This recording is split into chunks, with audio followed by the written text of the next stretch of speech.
News 10. Every single person with a medical bill just recently had an emergency of some sort.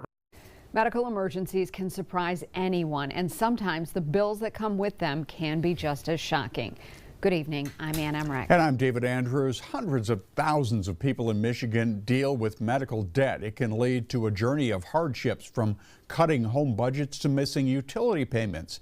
A series of bills that passed the Michigan Senate aims to soften those hardships. These bills would establish clear eligibility metrics for a hospital's financial assistance program and prevent medical debt from being included in consumer credit reports. They would also cap interest and late fees following a 90-day payment grace period and prohibit home foreclosures and liens as a result of medical debt.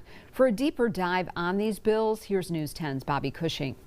Whether it's an emergency or a chronic condition, medical bills can appear overnight or over time. Jaquavion Carter lives in Lansing. He says he tries to avoid the hospital because of the costs. You have to almost get a second job, and some people have to even get a third job just to make ends meet.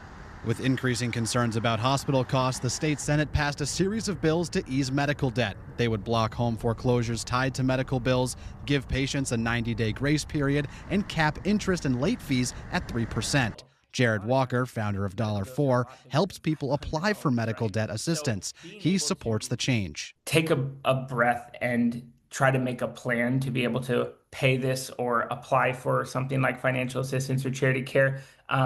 Just gives people a little bit more peace about it. Supporters of the bills say when thousands of people in the state of Michigan deal with medical debt, these changes make it easier to pay the bill and deal with the stress. However, this legislation does come with pushback.